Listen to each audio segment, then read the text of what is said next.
Jai Gurudev. Jai Masters. Fortunately, there's a synchronicity between real spiritual growth and your everyday life. They're not different things. And when you see the unity of this, everything becomes much more simple. Everything becomes easy. One way to approach this is to notice, normally, we are motivated by one of two things, fear or desire. It's not a psychology course. It's just if you're conscious, you're going to notice that if you're afraid, it makes you do stuff to try and be safe, to try and protect yourself, to try and, I don't mean afraid that a lion's coming at you. I mean afraid that somebody might not like you, afraid that you might fail, afraid that something could go wrong. The normal psychological fears that we carry inside, and they're there all the time. You see them. It's just amazing how scared we are. So you're motivated by that. You don't want to feel fear. Fear is not fun. And so it causes you to do things. By the time we're done, I hope to convince you that fear is not a good motivator. At least not one you want to follow. It's not going to take you anywhere you want to go. It may temporarily make you feel a little safer, a little better, or something like that. But in terms of a purposeful life, a meaningful life, fear is not going to give you that in any way, shape, or form. So that's one motivator, is fear. The other motivator is desire. You tend to put that up on a pedestal. If I'm motivated by desire, at least it's something I want instead of something I don't want. And so I have this yearning, this urge, this need, call it whatever you want, for something or someone. And it manifests as desire. And so that gives me motivation. That's why I end up doing what I'm doing, saying what I'm saying.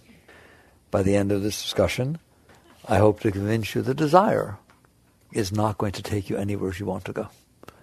Neither fear nor desire lead to a meaningful, deep, rich life. They are very, very temporary things. All right? You feel the desire for something, you either get it or you don't. If you don't get it, it makes you feel bad. You feel resentful. All kinds of bad stuff happens. If you do get it, I want you to look me in the eyes and tell me how long that lasts. How long does getting what you want keep you satisfied? Because it is not very long. All right? Then period. It never has been and never will be. So desire goes, and I haven't even finished the other. One is you may not get it, so that causes psychological problems and difficulties and negativity. The second is you may get it, and then there's this thing called the law of diminishing returns. Oh, I love you so much. I've always wanted to be with you. I want to be close to you. I want to eat next to you. I want to do everything. I just want to be with you all the time. Oh, I need that. I've always wanted to have something like that. Oh, yeah? Let's see how long that lasts. There is not a single thing that you will ever desire that if you get it will keep you satisfied, will make it as though you thought, if I get this, if I get married, if I have kids, if I get that job, if I make $1 million, it doesn't matter. I don't care if it's $1 billion. I don't care what it is. It is not going to keep you satisfied for long the way you thought it was. And then the next is, let's say you get it. I guarantee you, to whatever degree you create a relationship with that thing to where, oh my God, this is the meaning of my life. This is what's giving me juice. You will be afraid of losing it. It comes with the territory. That's how you get possessive. That's how you become a control freak about the things like that. It's a no-win situation. But you don't see that. You just see that moment that it's rich. There's a moment with fear that it's rich too, when you find out that it's not going to happen. Really, I'm not sick? Really, he didn't say that? Really, I don't have to lose the house? Oh, it feels so good. It's like this relief and release. Then what? Then you get scared of something else.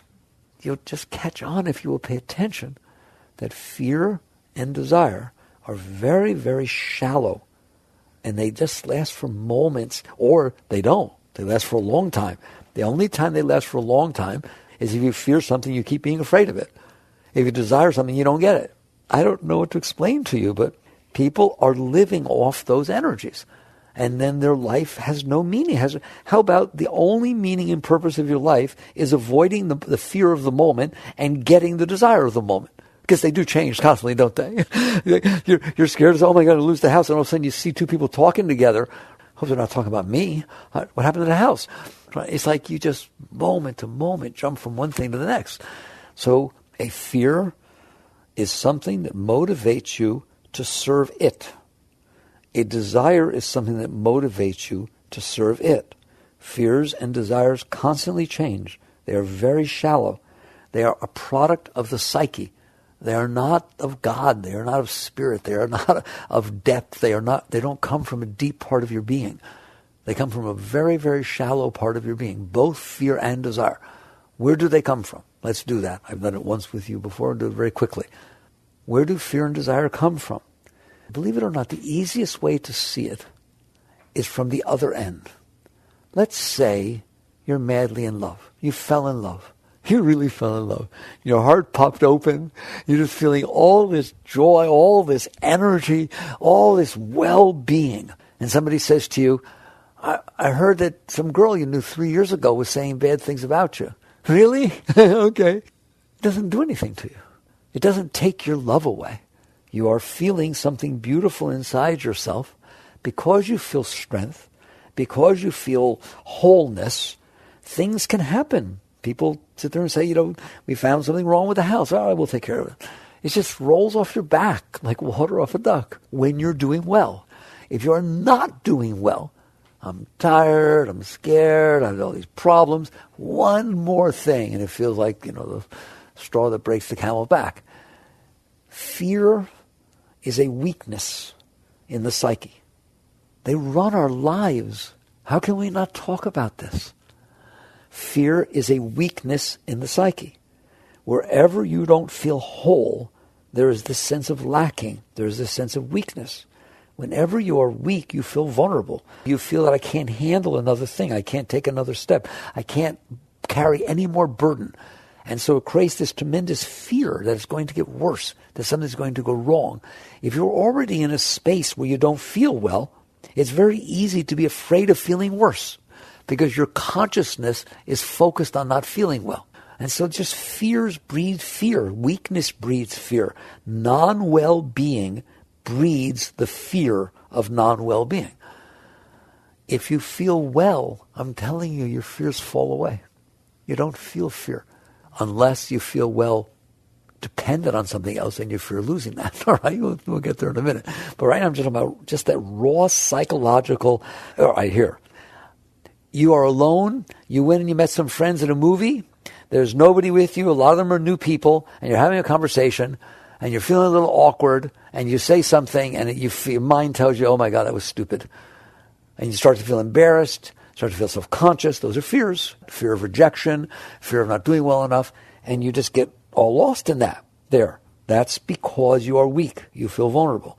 Now go with this new person you just fell in love with, and there's this energy passing between the two of you, and go to the same group with the same thing and say the same thing, and you couldn't care less. It will not cause the psyche to do that. You will not generate fear because you feel a strength within yourself. It is weakness. Fear is a weakness. It is not something you want running your life. It is the weakest part of your being. So that's what causes fear. I've seen it a million times. I told you about the Shakti flow. When the energy is flowing up and flowing, you don't feel fear. You feel the energy. It replaces those pockets of fear. When you feel whole, when you feel strength, then you're strong enough to handle things. And because you're strong enough to handle them, they don't generate fear. I'm going to take it to the extreme. Let's say instead of falling in love with somebody, you were able to do yoga or meditation and you started feeling a lot of love. You just felt love. You started getting happy. It can happen, believe me. And you just start feeling joy. You start feeling well. But you're in a relationship, all right? And all of a sudden, the person in the relationship tells you they're leaving. Or you think, maybe they don't seem to be so happy. Maybe they're going to leave or something, right? I guarantee you, you will not feel fear at the level that you used to because you will know, I'm okay. So if you are feeling that love, it doesn't generate fear. That's all I can say to you. I want you to understand, one, that fear runs your life. You're going to see why in a moment, why even desire has a relationship to fear. But fear runs your life, and you don't want that. Like the last thing in the world you want to do is say, yes, I see fear runs my life. Now I need to take care of the things that I'm afraid of so they never bother me, so they don't happen. Fear just ran your life. You literally allowed the weakest part of your being, the most disturbed part of your being, to determine where you live, who you marry, what you do, what your career is, what you say, what you wear, everything. I do not want you devoting your life to the lowest part of your being. Why in the world would you want to do that? Okay, so you get to the point where you understand that fear will motivate your life unless you do something about it. And fear is weakness. And that's what people say, well, why is there so much fear? Because there's weakness. When you feel weak inside, it's just like when you're sick. You're scared. It's weak. The solution to fear is not to satisfy it, right? It is never the solution to fear. Psychological fear. I'm not talking about physiological fears. Physiological fears, you're supposed to take, let's get that over with. Physiological fears, a lion is jumping at you, somebody's hitting you, anything. Physiolocal fears, you have a responsibility to take care of your body, take care of your body. The body will naturally feel fears because there's something to be afraid of, there's something happening to it. Then you have a responsibility. I'm not talking about that. I'm talking about psychological fears. I'm afraid it doesn't like me. I'm afraid I'm getting fired. I'm afraid this, that. I'm afraid that someone will find out what I did when I was 6. All this stuff that you're doing in your mind, the whole psyche is full of fear in it. All right? So those fears you do not want to devote your life to, and there is a way to rise above them. Since the cause of the fears is weakness, in the end, the answer to the fear is strength. Not getting what it wants. Not putting walls around yourself. Not hiding behind your wife or husband. Not having millions of dollars so you feel nobody can touch you. Not gaining power. Not doing different things that make you feel like you can protect yourself. That is not the solution to fear. That is letting fear run your life. If you see nothing else, can you see that? The fear is still there. I used to tell a story. All right, here we go. Let's get it once and for all. There was this person you grew up with in junior high and high school and elementary school, right? And it was the most paranoid, scared person. And you lost touch with them, and all of a sudden they wrote you an email after years. And they said, yeah, I keep thinking of you. I just want to tell you I overcame my fears. I have overcome my fears. I have solved my fears. I don't feel the fear anymore. And they invite you to go visit them at the park. Okay? And you go there to the park and you don't see them. There's some weird's going on at the party. There's like a whole bunch of Rambo muscle men around there or something like that, right? In a circle. And all of a sudden, this friend of yours, you can hear them from inside the circle calling out, hey, I'm in here. And he's got like 20 bodyguards, muscle people with Uzis, completely circling the circle, right? And in here he says, I'm not scared at all anymore. I'm glad you're laughing. That's what it looks like when you go out there to try and protect yourself from your psychological fears. When you dress a certain way, when you act a certain way, you're welcome to dress any way you want. For what reason?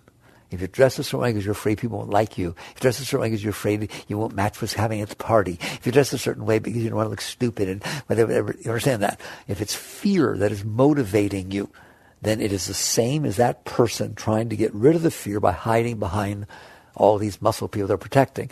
So the answer, of course, to that person who doesn't feel fear anymore is you pay off the bodyguards more than he's paying them, and you go 1, 2, 3, fall. And he's going to have a heart attack. He did not get rid of his fear, did he? He protected himself from feeling it. That is very different than getting rid of it, isn't it? So we're talking about a meaningful life. You're young. I don't care how old you are, by the way. It doesn't matter. You're young, all right? You got years left. Use them. I will teach you how. You can learn how. But first get the foundation. See that fear does run your life.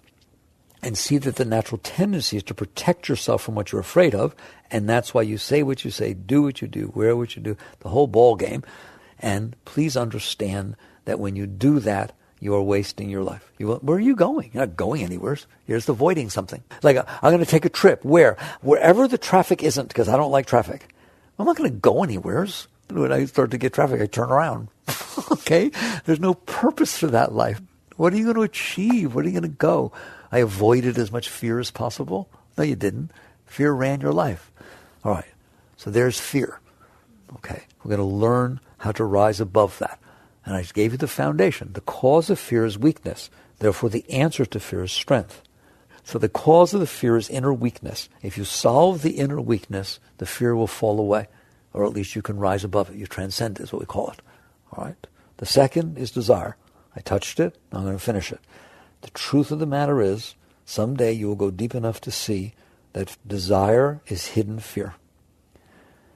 Desire is fear hiding behind the desire. I know you don't know that. You have to go really deep to see that. But once you see it, you will see it every single time. Right? What is desire? It means I have decided that I want something. Desire is the following. I am not doing okay. I am not well. I am weak. I have problems. All right? Because I have problems, I try to think about what might happen outside that will take care of them. I feel lonely. I want to meet somebody. All right? I feel there's no purpose to my life. I need to have some charitable thing I can do. I need to have something I can get involved in. I need to do something. In other words, I'm not well, so the mind tries to think about what experience I've had in the past that if it was to happen, might make me feel better. So I have this weakness, this fear, this non-well-being, and my mind tries to decide what can take care of that. That's the seed of a desire. That's the root. The minute I sit there and think, I need to find somebody, that's what I need. I'm going to tell you right now, no. You need to get strong. You need to fix what's wrong inside of you. But that doesn't dawn on you. If you feel lonely, it's because something's wrong. And it isn't that you haven't found somebody. The very fact that you were lonely and then you decided to try and find somebody else is lonely, they decide to move. Somebody else is lonely, they decide to go on a trip somewhere. I don't know. You decide whatever you want. That's not the cause of your loneliness. It's your attempt to take care of your loneliness. The cause of your loneliness is weakness. A whole being does not feel lonely. They feel whole. And you are capable of feeling that way all the time. You are self-sufficient. You are self-effulgent. You are whole and complete within yourself. Period. I don't care if you've ever experienced that or not. I assure you, if you are a human being, you have evolved to the state that you are capable of experiencing complete, way beyond feeling whole. Just ecstatic. I can't leave you alone because you go into ecstasy. That is what's going on inside of you. The problem is it is blocked. We always get to that point. Because the energy flow, the chi, the shakti is blocked, you feel weakness. Because you feel weakness, the mind, analytical mind, you got a very sharp mind. All of you have very sharp minds. Do not let them give you an IQ test and tell you you're not smart. You're brilliant. It's just what you're using it for. So the net result is what you're doing with your smarts is looking at these weak parts of your being and letting your mind figure out how to meet somebody, where should I go, what should I do, what should I wear. You're just trying to analyze the solution to your not feeling well, not doing well, to your being scared or whatever it is. I feel so self-conscious. Well, if I had a doctoral degree and I was introduced as doctor, so I said, I'm serious, man. People think like that. People think all kinds of ways. Do you understand? If I had a big diamond ring, come on, somebody, right?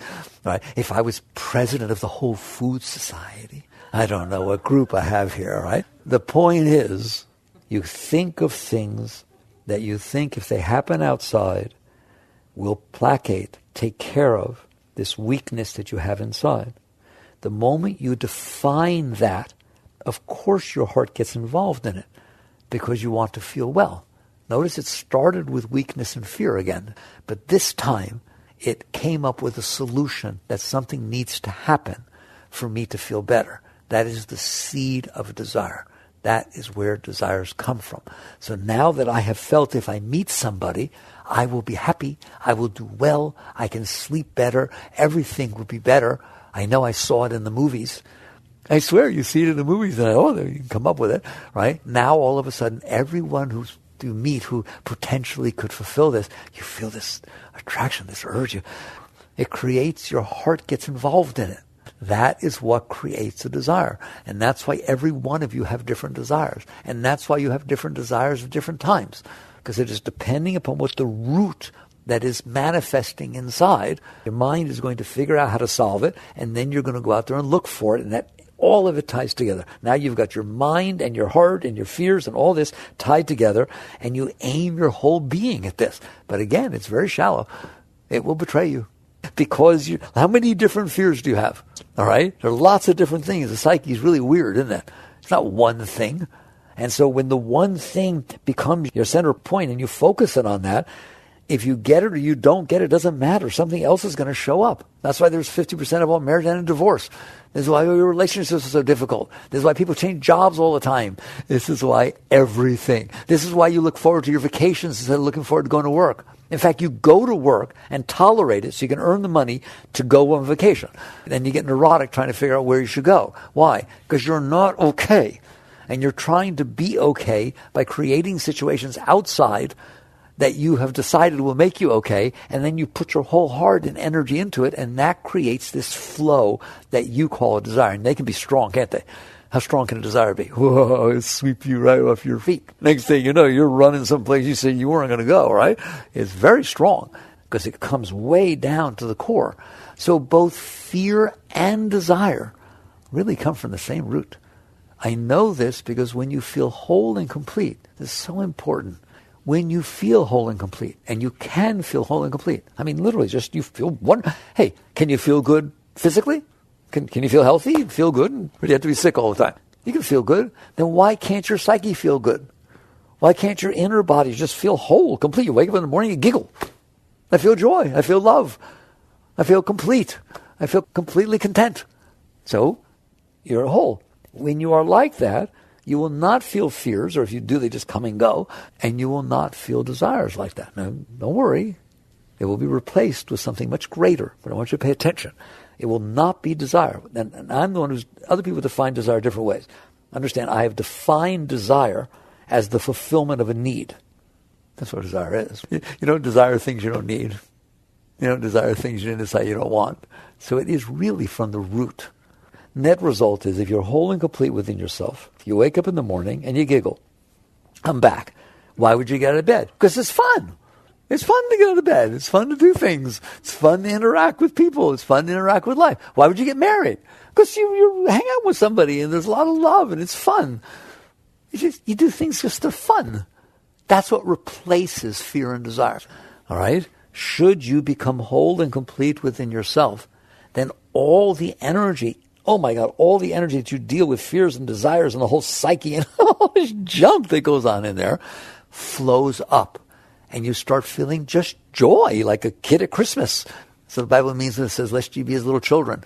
You just feel joy. You just feel happiness. You just feel completeness for absolutely no reason. I want it to be for no reason. But the point is, you can get married. You can have children. You will. You get a job. You do things. You do all kinds of things. But not because of fear or desire. That's all I'm asking you. You do it because it's inspiring. You do it because it's fun. You do it because you feel so much joy and you want to express yourself. How's that? That's not a desire. Remember how I defined desire? Desire is you're not okay and you thought up what would make you be okay. Got it? Now you're going out there trying to get it. Here you are okay and you're so filled with okayness that you want to express yourself. That you want to go out and do something. You want to participate. You want to share. That's way different. That's not a desire. I call that inspiration. That's your flow. That's your flow. All right, so now what do? I go out and I share. That's the difference. And that's why I said life is spiritual. If you are doing life from the point of view of fear and desire, it is not spiritual. It will bring you down. It will get heavier. You cannot build your house based on fear and desire. They are terrible foundations. But if you are getting whole and you're working on this, then all of a sudden life becomes fun, life becomes love, life becomes you like the word love, all right? So why would I get out of bed? To express your love, to share your love. Oh boy, I get to see people, I get to do things. Why would you go to work? To create, to serve, to do something, to have purpose, to have meaning, not to earn money. Not so you can earn money so you can go on vacation later. No. Why does an artist go out to the woods and paint? Just for themselves. And just enjoy expressing and painting and seeing what they did. That's why you go to work every single day, every single job that you have, right? And it isn't about changing your job. It's about changing you. Because it can be that inspiring. A person who is whole could be sweeping a floor, the same floor, every single day for 20 years and just can't wait till they get to work to do it better this time. And that's where I want you. I care about you. I've told you that. I want you to be the happiest human being that ever walked the face of the earth. And you're absolutely capable of doing it.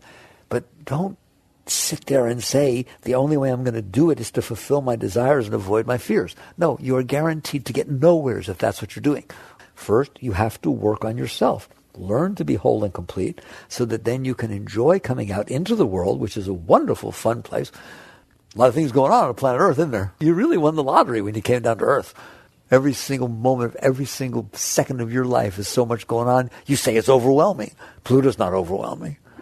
It's very underwhelming. Earth, yeah.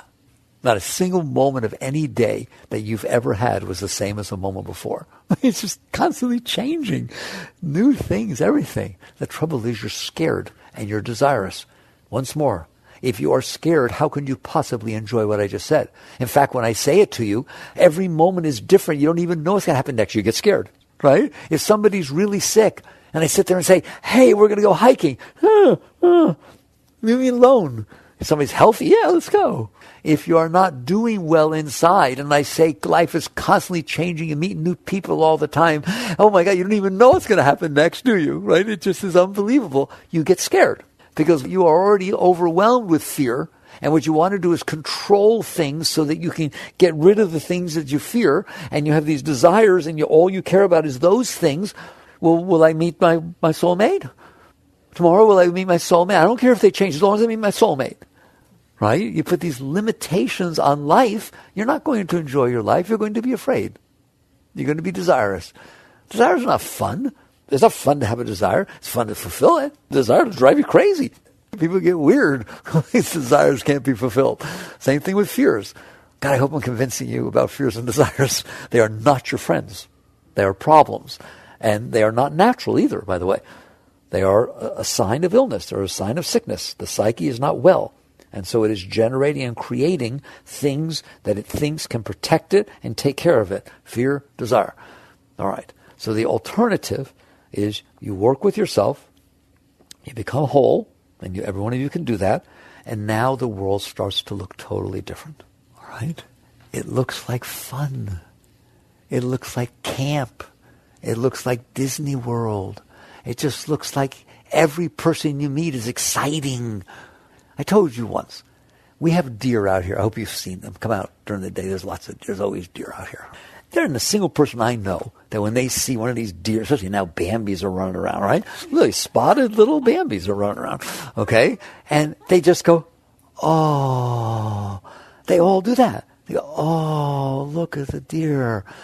And they feel this love. They don't say, oh, I like that one, but not that one. They don't do that, really. I haven't met that one yet. I don't know if I'm going to like them. They don't do that. They just go, oh, look. Why don't you do that with people?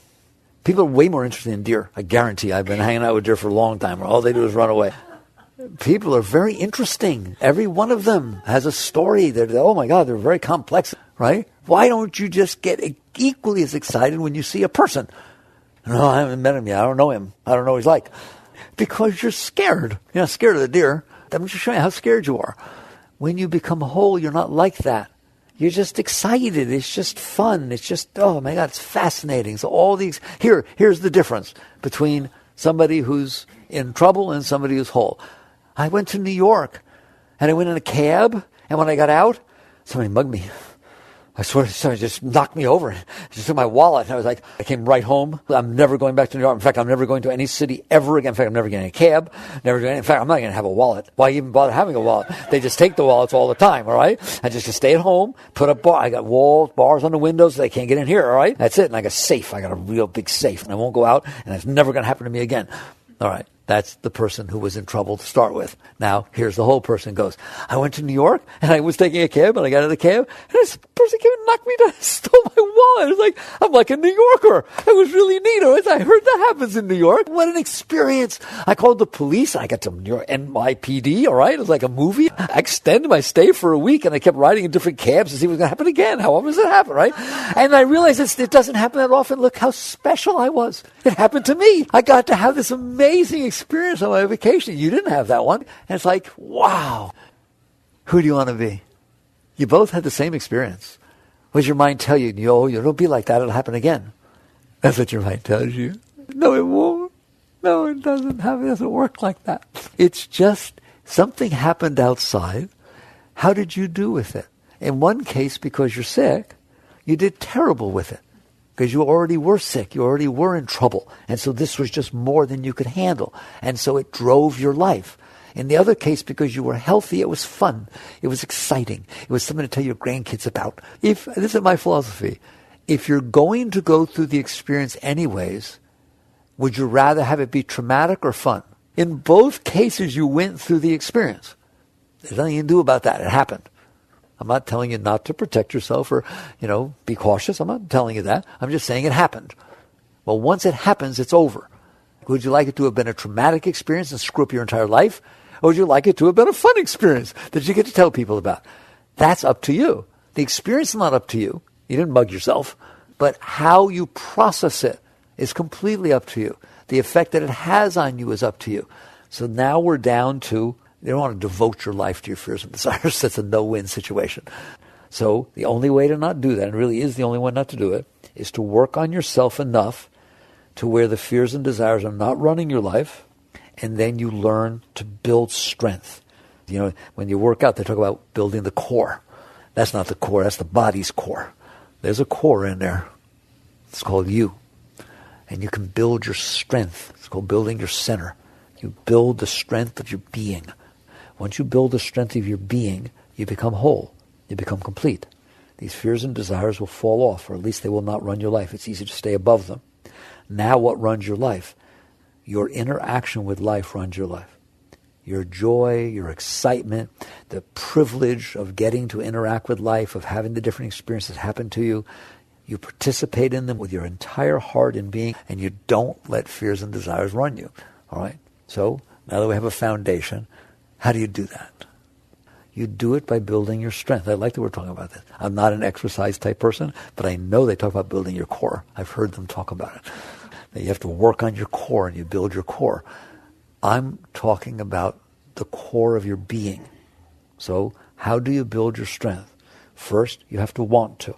Otherwise, your fears and desires by default are going to run your life. And they are doing it right now.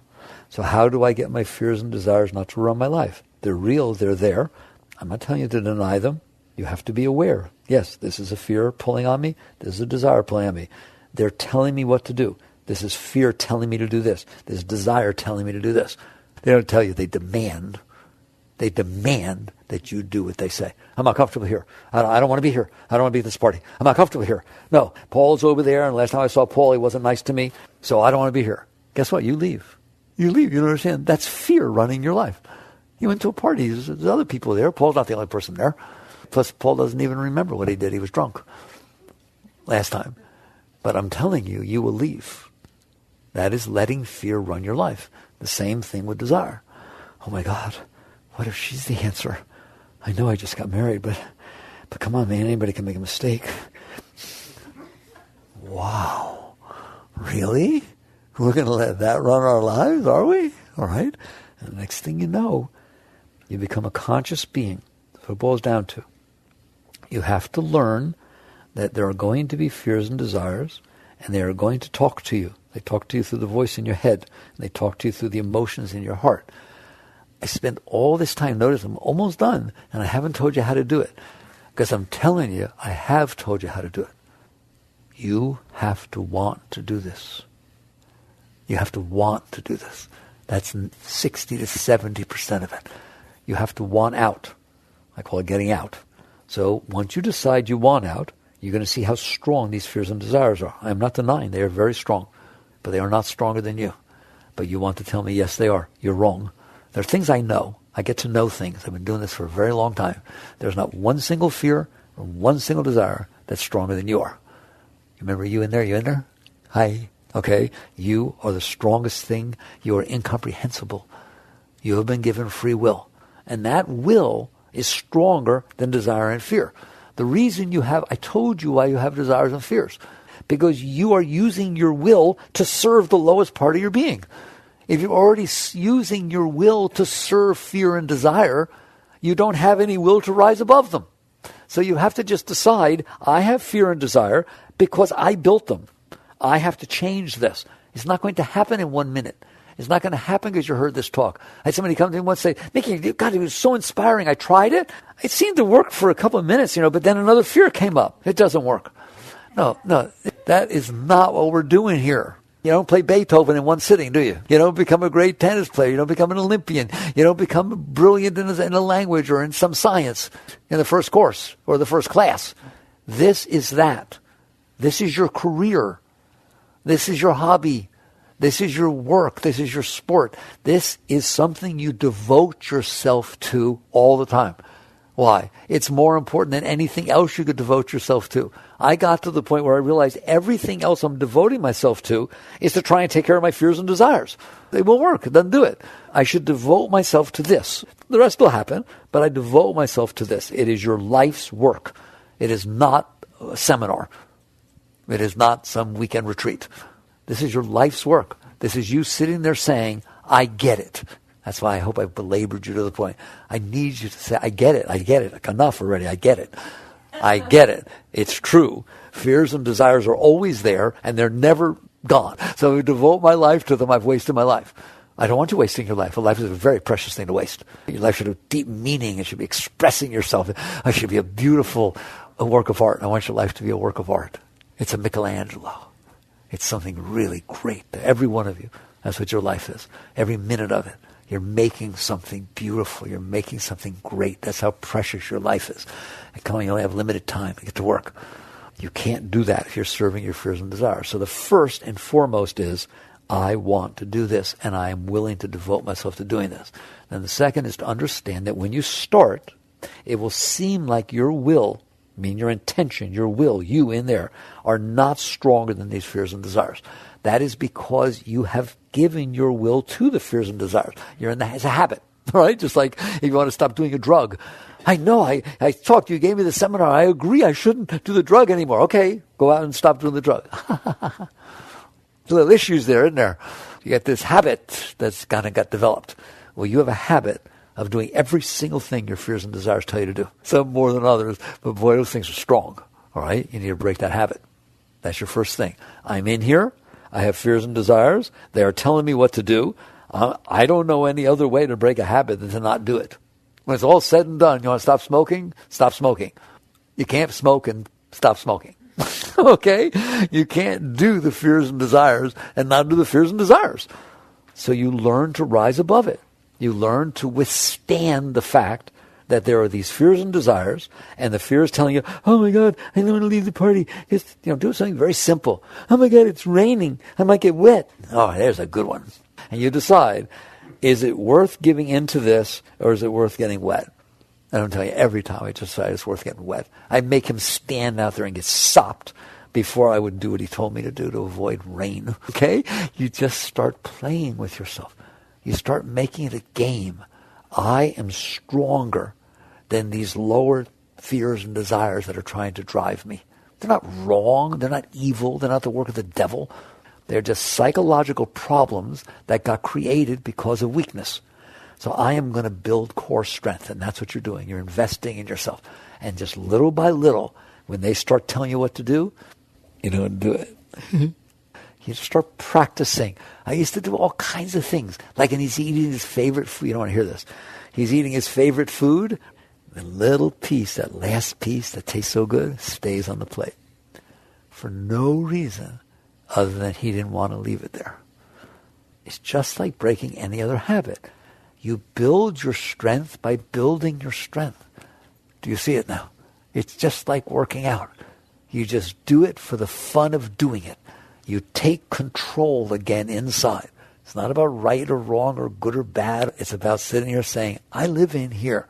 This is my house. And when these fears and desires are stealing my life, I better do something about it. And what you do about it is you stand up. And just little by little, every day, little tiny things. Really good one, you're talking to somebody. I want you to watch what is going on inside of you while you're talking to somebody. Or when they're talking to you during a conversation. Because I am telling you, you're not listening to them. You're listening to you, about them, if they're lucky. Otherwise, you're just listening to you altogether. Your mind is in there telling you what you think about what they're saying. I don't agree with that. I would never say that. I can't believe they're saying that, right? All right. So it's either telling you what you think about what they're saying. Believe it or not, that is not the same thing as listening to what they're saying. That is listening to what you are thinking about what they're saying. Or you are preparing to say what you want to say when it's your turn, which seems like forever. They just keep talking. This tiny little moment, I'm trying to show you why I started this conversation by saying all of life is spiritual, if you use it properly. This tiny moment where you're having a conversation with somebody is a very powerful spiritual thing if you are willing to pay attention and be mindful. So what do I do if I notice that what Mickey just said is exactly what happens? Whoever's talking, I'm just saying what I think about what they're saying or trying to figure out what I'm going to say back. And I'm holding back because I'm polite. I'm holding back from saying it. And you understand that's not listening to somebody. Listening to somebody is you're listening to them. Yeah, you can actually do that. It's not easy. Try it sometime. Just actually listen to what they are saying instead of how you feel about what they're saying or what you're going to say because of what they're saying. And you're going to see you can't do it. So you practice. Just like anything else you can't do. Try to play Beethoven. I can't do it. Well, practice. Go play really good backhand tennis. I can't. Well, practice. All right? Anything you want to do, practice. And this one, I told you, this one's really special. Why? When you're lifting weights, playing tennis, even piano, your body's in the way. There are physiological limitations. You can be as good as you can be, but people have physical advantages and so on. And that's not true inside. Inside, there's only you. There's no competition inside, just you against you. Therefore, you can do really well in there if you want to. Nothing can make you fail except you quitting.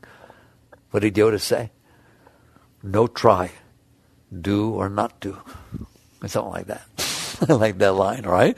It's like there's no trying. Not when you're dealing with you. You're the only one in there. You either do it or you don't do it. And so you start doing things. We're taking the example of talking to somebody. You be mindful, and this is what's going to happen. You're going to realize you can't do what I'm about to tell you to do. Why? You're scared. Wait till you see how much fear is in there.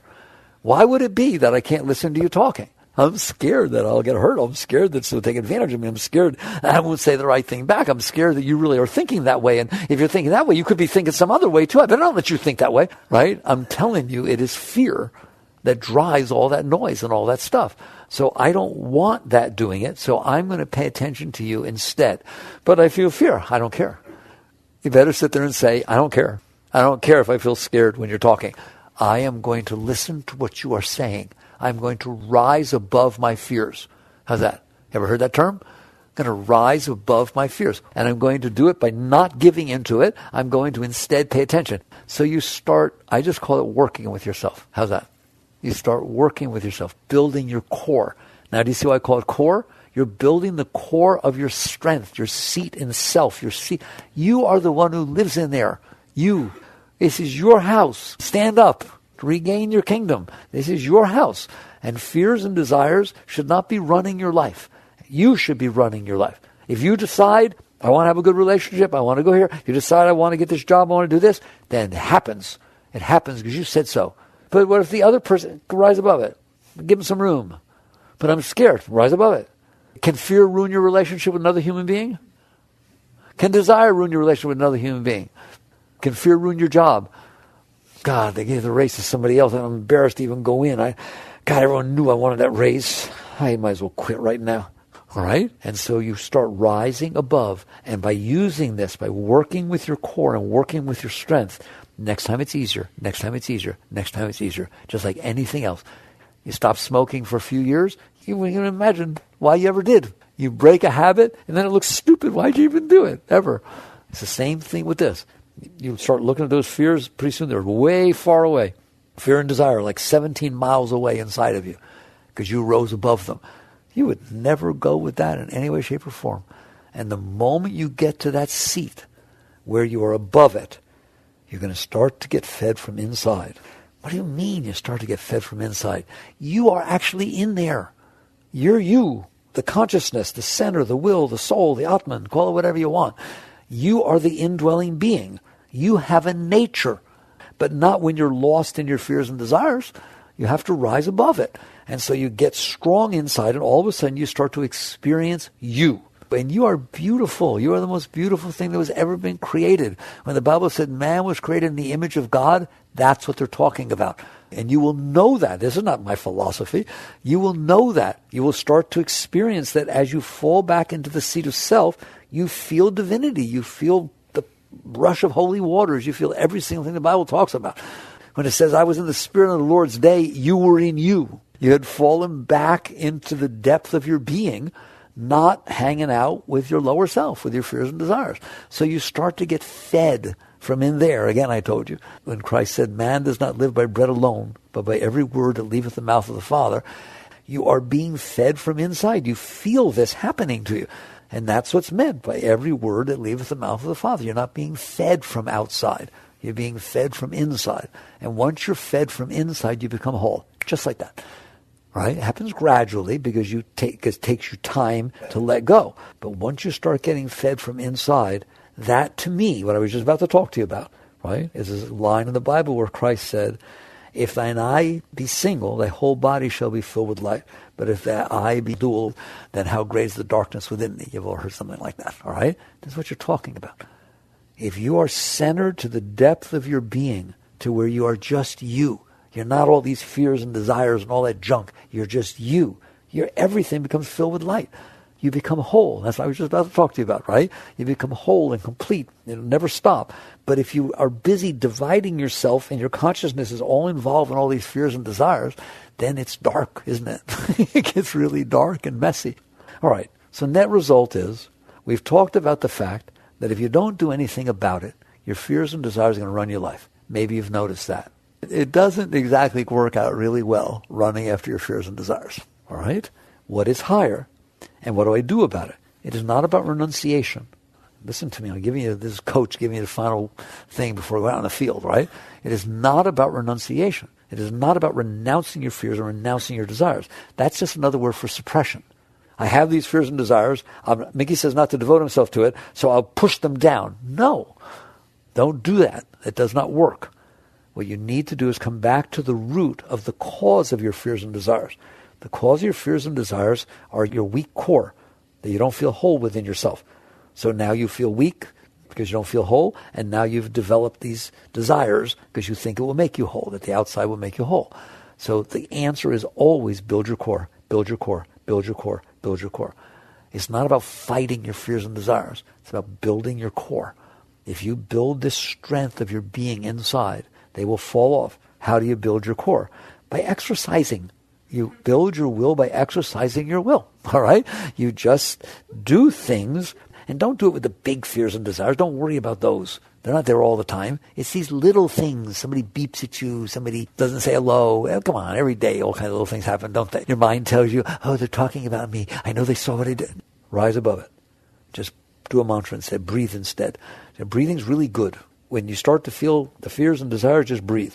Just follow your breath. Follow your breath instead of following the fears and desires.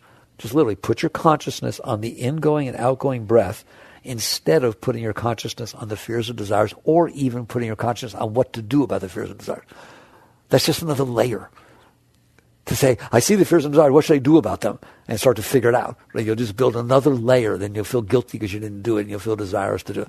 I want you to cut through the whole thing. You start feeling fears and desires, feeling the urge to do it, breathe. Just watch your breath go in and out.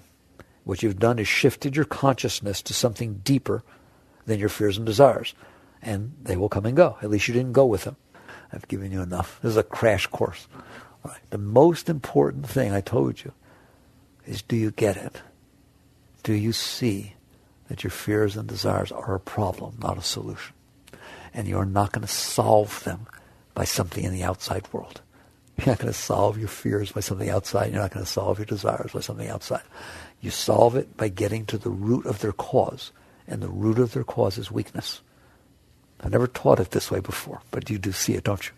The root of the cause is the sense of weakness, not wholeness inside. Work with this.